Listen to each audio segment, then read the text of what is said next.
They don't want nobody to tell them what to do. They don't want nobody to say nothing. You wrong. You sitting up there being rebellious and disobedient when you hear the word. God said you're a beast. Why your message got to be so different? Because you got people dying in hell while we having church. People are hurting, but we having a good time.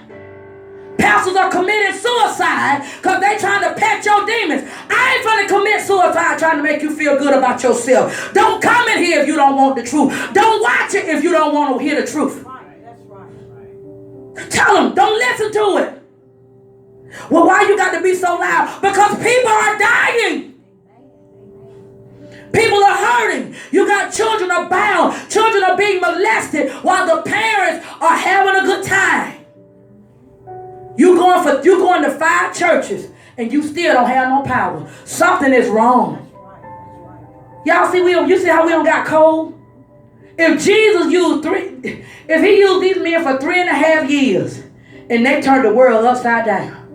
Now you ask yourself, if you've been in the church longer than 3.5 years and you ain't turned the region upside down, what's really wrong? That's right. Is it the region or is it you? That's right. Can we not see that the devil have came into some of our churches? Because now what we don't want to hear anything but what is pleasing to us. When Jesus said, I came for those who were sick. Turn your Bibles to Judges 6. Talking about Gideon. No, but before we go there, write down Exodus 20. In Exodus 20, verse 5, you say, Apostle, where you get this from? Verse 5, Exodus 20, verse 5. He said, Thou shalt not bow down thyself to them, nor serve them. For I am the Lord thy God, am a jealous God. God said, I'm jealous of all this attention you giving to these leaders and these Facebook leaders. And you spend more time watching TV than you do reading your Bible. He said, I'm jealous. He said, I'm visiting the iniquity. He said, see, I'm going to visit the thoughts of your fathers upon the children until the 3rd and 4th generation of them that hate me, and showing mercy to 1,000 of them that love me and keep my commandments. See, this is how curses is of you got an uncle, you got family members, and all they do is know how to think about partying and having a good time and getting their drinks on, sleeping with that person and that person, sitting up there tearing up folk marriages, tearing up folk life, leaving your children. You going on dropping your children out with somebody else. Your children ain't been with you in 2 weeks. You got to understand that's the mindset of iniquities from your generation. See, the reason why we're like this, because we've seen our family do this. We saw Big Mama there at the liquor house, and so now we want to sell a little liquor at the liquor house.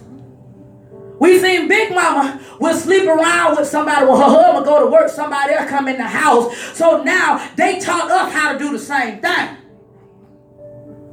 See, these are iniquities, these are mindsets, these are unrepentant sins, ways that we have learned. And God said, I got a problem with this because you go to church, you sing in the choir, but you still prostituted. The only difference is you just don't be on the street.